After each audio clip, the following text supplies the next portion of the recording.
नमो नमस्ते श्री चैतन्य चंद्राय नमो नमस्ते चैतन्य चंद्राय नमो नमस्ते जय जय श्री चैतन्य जय नित्यानंद जय द्वैत चंद्र जय गौरभक्त वृंद जय जय श्री चैतन्य जय नित्यानंद जय द्वैत चंद्र जय गौरभक्त वृंद हरे Krishna Krishna Krishna Hare Hare Hare Ram Ram Ram Hare Hare.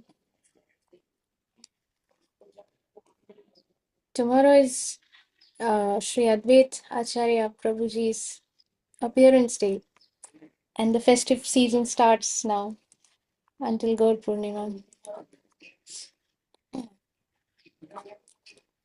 Okay, so yesterday we were here. Yes, in Srimad Bhagavatam, Canto 3, 25, chapter 21, text also describes the person in Krishna consciousness is one who is devoted to the loving service of the Lord. There, the devotee is said to be always tolerant and merciful and a friend to all living entities. He has no enemies. He has no enemies. In our, if we see the Shad Goswamis, the six Goswamis of Vrindavan, even the demoniac, the atheistic people, they also love them. They have no enemies. They are always tolerant towards everyone and they are friend to all living entities. So the six Goswamis, they were always loved and respected by all the persons around. So that is the quality of a devotee. He has no enemies, he is peaceful, and he possesses all the good qualities. These are a few of the characteristics of a person in Krishna consciousness. It is also said in Srimad Bhagavatam 5.5.2 that if one gets the opportunity to serve a great soul, a Mahatma, Mahatma doesn't mean that somebody's name should be Mahatma. So we are not speaking of Mahatma Gandhi here. Mahatma means a soul that is great. Great soul as in how do we understand? Not from the material perspective. Not some Nobel laureate or someone who has achieved lot of material qualifications. But here, great soul is a person who um, is completely on the transcendental platform, who is completely engaged in the loving service of the Lord, and who is completely free from all material desires and aspirations. Such a person is called a great soul. And we read all these the qualities of the pure devotee. They are tolerant, they are merciful, they are friend to all living entities, they have no enemies, they don't consider anybody as their enemy or as their friend. They are equal to everyone. They are peaceful, they possess all the good qualities. So such a person is referred to as great soul or Mahatma over here. So if one gets the opportunity to serve a great soul, a Mahatma, his path to liberation is open. Now, let me give a very, very good news, an amazing news for each one of us. When we are reading Srila Prabhupada books, we are serving Srila Prabhupada. Srila Prabhupada is a great soul, he is a Mahatma. And therefore, because we are trying to sincerely serve Srila Prabhupada, therefore, everybody who are here present today, their path to liberation is open. So this is because we are serving, we have got this opportunity. Srila Prabhupada has made this opportunity for us, and we are very fortunate. We are amongst the rarest of the rare species. Everyone here, each one of us, we are the rarest of rare species who have got this great fortune, this great wealth has been given to us by Srila Prabhupada. And therefore, we just have to continue doing this, nothing else. However, those who are attached to materialistic persons are on the path of darkness. Hare Krishna. Those who are actually holy, Divya are transcendentalists. They are equipoised, very peaceful, free from anger, and friendly to all living entities. Simply by associating with such holy men, one can become a Krishna conscious devotee of the Lord. Indeed, so simply by associating, we don't have to do much. We just have to associate. And yesterday we discussed in detail, not yesterday's, I think day before yesterday, we discussed in great detail what association means, what we mean by, or what Krishna means by this word associating. Srila Prabhupada has explained, and then we discussed in detail. So, simply by associating with such holy men, such great souls, Mahatmas, one can become Krishna conscious devotee of the Lord. And for such a person, the path to liberation is open. There is no worries. Ticket is given. Now we just have to board the train. Like we have our Koeli Mataji who has boarded the train. So like that we have to just board the train of this Krishna conscious journey and stay in the association of devotees. Indeed, to develop love of Godhead, the association of great souls is needed. So we had this question that why Bharat Maharaj, although he had the memory of his previous birth in the body of the deer, then why?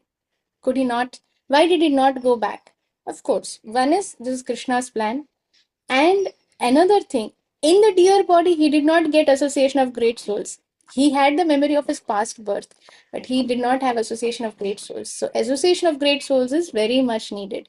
The path of advancement in spiritual life opens for anyone who comes in contact with such holy men. And by following their path, by following in the footsteps, by following in the instructions given by them, one is sure to develop Krishna consciousness in full devotional service. That is pure Krishna consciousness. In the 11th canto, second chapter, text 30, 11.2.30 of Srimad Bhagavatam, um, Vasudev, the father of Krishna, asks Sri Narad Muni about the welfare of all living entities. And in reply, Sri Narad Muni quotes a passage from Maharaj Nimi's discussion with the 9 Yogendras. O holy sages, King Nimi said, I'm just trying to find the path of well being for all living entities. Great persons, Mahatmas, great souls, they are not concerned about themselves because they are already liberated. They are Mahatmas, they are already in bliss. They have everything that we may be hankering for actually. But the Mahatmas, they are concerned for all the other living entities who are Nitya Baddha, who are eternally bound in this cycle of Janma Mrityu Jara Vyadi in different planetary systems. Sometimes in this, sometimes in Brahmalok, sometimes we became Indra, sometimes we may have become Brahma also. So in the sun globes, we have gone, then come back. So we have taken so many birth and we have been so many different kind of entities, but we are Nitya Baddha. This is going on and on and on. So these Mahatmas, they are concerned about such persons like us, ourselves. So they are always concerned how will such people get liberated who are just going round and round, merry-go-round. So I'm just trying to find the path of well-being for all living entities. A moment of association with holy men is the most valuable thing in life. Lava matra sadhu sanga sarva siddhi hoy. What siddhi do you want? You can get anything just with one moment of association with the Krishna conscious devotees, with the pure devotees, with Mahatmas. For that moment opens the path of advancement in spiritual life. We have different kinds of bank accounts. Some will have an ICICI, Axis Bank, HDFC, some private bank, this bank, that bank. But our spiritual bank account has been eternally in the dormant stage.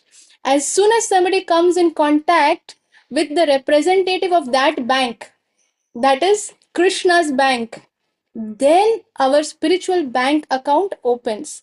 So when the bank account opens, that is when we start depositing sukritis just by momentary association with um, holy men, with pious Krishna conscious devotees. So, this statement is confirmed elsewhere in Srimad Bhagavatam, Canto 3, 25, chapter 25th text. By associating with holy persons and discussing the transcendental subject matters with them, one becomes convinced of the value of spiritual life. Unless somebody tells you what is the value of all these things, what is the purpose of all these things, how will we get an interest? Why will we get attracted? And what is now here very clearly it is said that by associating with holy persons and discussing transcendental subject matters with them, when we meet the devotees, we should not start speaking about how great I am. Oh, I did this. I have a master's in this. I have a gold medal in this. I am this. I am that. We should keep our mouth closed and we should try to listen from them. That is association. Because we have no knowledge. We are fools and we are eternally bound and we will continue to be in this material world with our PhD and everything, whatever it may be, with our wealth and nice clothes and makeup and everything. But when we meet such devotees, we should keep our mouth closed because that is when our ears will open. That is when the holy persons, when they speak, Shabda Brahma, anything that comes, that emanates from the lotus lips of pure devotees, that is Shabda Brahma.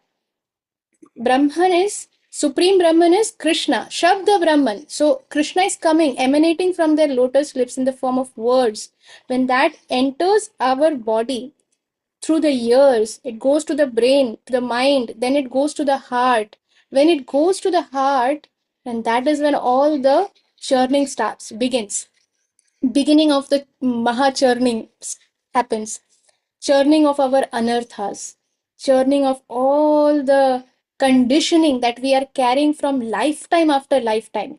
So, therefore, by associating with holy persons and discussing transcendental subject matters with them. Transcendental subject matters means matters about Krishna's name, form, pastimes, qualities, everything. Krishna and Krishna's paraphernalia. His devotees are also his paraphernalia. So even when we discuss about pure devotees, or when we glorify devotees, that is also pleasing to Krishna. That is transcendental subject matter. We should not think that, oh no, this is not about Krishna. This we are discussing about some human being. That is Narabuddhi. Thinking a pure devotee to be some ordinary human being is foolishness. So one becomes, when they come in association with holy persons, they become convinced of the value of spiritual life. Because before that, we are only convinced about this material world. Because what we see is what we know. Since we have never seen something beyond, we do not know. But those who have seen it, those who are coming from that realm, only they can tell us about it. If I've never been to the US, and if somebody tells me, there is a place where it snows and you have 5 feet snow, and you have to, when you walk, you can literally like go inside the snow. Ah, what are you talking? It's not possible only because I've not seen it. Therefore, for me, it is something impossible. But somebody who is living there, for that person, this is nothing. That person already knows about it. So therefore, somebody who comes from that realm, who can give us the actual what to say, real time updates of Golok Vrindavan, who can give us real time updates about what is how Krishna looks, what pastimes happen there from the scriptures. These scriptures are real time. What is mentioned in the scriptures, it is eternally going on. So from such persons, when we hear, we understand the value of spiritual life. Very soon, hearing of Krishna becomes pleasing to the ear. Initially, it is like poison. अरे how boring यार, क्या अभी same चीज पर बोलते रहते हर बार, अरे वही चैंट करो, जप करो, कृष्ण कथा करो, अरे कर लिया ना, हो गया. But when we again and again associate with the devotees, what happens? That Krishna Katha becomes nectarian. Initially it was poison, later on becomes nectarian. अच्छा लग रहा है, अरे अरे और बता और बता. Then what happened? Then what happened? So, and then begins to satisfy one's heart. Then it starts touching one's heart. There are so many incidences we'll share in maybe some other class that Devotees, very innocent devotees who may have just heard that if you go to Vrindavan you will see Krishna, and Krishna looks like this, Krishna's pastimes are this. Innocent devotees, they go to Vrindavan, they don't think that Krishna is some unreachable entity. They think that Krishna is just like you and me and all of us. So they go to Vrindavan and they ask, okay, where can I meet Krishna? Arey, people who are in Vrindavan, not everybody is in that platform level also. They are, of course, very special because they are Radharani's dear and therefore they are Vrajvasis. But they are also in the different, so they are like, so they may think that, uh, which Krishna? Who Krishna? What is the address? Arey, Vrindavan is the address. I have been told that Krishna looks like this and his family is like this. They are very rich. They have a palace. And so there's a very, very beautiful story. Not one, so many, but I want to share if time permits some other day. Then what happens in this thing? It's a real incident. So one becomes convinced of the value of spiritual life. Very soon, hearing of Krishna becomes pleasing to the ear and begins to satisfy one's heart. Then after that, everything else look, hata hata. I just want to hear about Krishna. What was that pastime? Can you tell me again? So, after receiving such spiritual messages from holy persons, not from Tom, Dick, Harry, in nook and corner, some Bhagavad Sapta is going, that person while reading Bhagavatam will start crying. But behind the stage, I need 1000 more because I cried. Huh? I need 1000 more. Drinking tea. I need a break, half an hour gap, I have to smoke. They are not holy persons. They are hooligans. They are not holy persons. They are cheaters. Hearing Bhagavatam from such persons is like poison. Drinking milk which has been licked by the snake. That is not milk anymore. That becomes poison. So hearing Bhagavatam from such persons is poison. Very, very careful. After receiving spiritual messages from holy persons or pure devotees, like Srila Prabhupada, like our spiritual master, if one tries to apply them in his own life, another very important point. One is receiving the spiritual message, and second is applying them in our life. I have received the message, but I have kept it in a closed box. डब्बे में बंद करके रख दिया, पूजा करो उसकी, but not applying them in my life. Then it will take time. One naturally and successively develops faith, attachment, and devotion while progressing on the path of Krishna consciousness. So, when somebody receives the message, tries to apply, it is not said that they are applying it perfectly, only then you will get mercy. No, we are trying to apply. Our sincere efforts are there. What will happen? Naturally and successively, not that overnight. Naturally, it will happen. No artificial other things are required. And successively, gradually, one will develop faith, nishtha, strong shraddha, strong faith, attachment, and devotion while progressing on the path of Krishna consciousness. There is no end to the level of Krishna consciousness. We are still in the beginning level, but there is no end. And if we remain sincere, then we will continue going up in that path. So, Krishna willing, we'll continue reading tomorrow. We'll pause here for today. Thank you very much for your very wonderful association. And okay, thank you very much. वाञ्छाकल्पतरुभ्यश्च कृपासिन्धुभ्यैव च पतितानां पावनेभ्यो वैष्णवेभ्यो नमो नमः. अनंत कोटि वैष्णव वृंद की जय. जगत गुरु श्रीला प्रभुपाद की जय. Shri Srila I'll mute everyone. Shri Shrimad शिला जय पताका स्वामी गुरु महाराज की जय. निताई गौर प्रेमानंदे. हरि हरि बोल. हरी हरी बोल। हरी हरी बोल. बोल। श्यामा करुणामयी माता जी की जय। जय नित्यानंद गौरांग कुटी भक्त वृंद की जय. जय।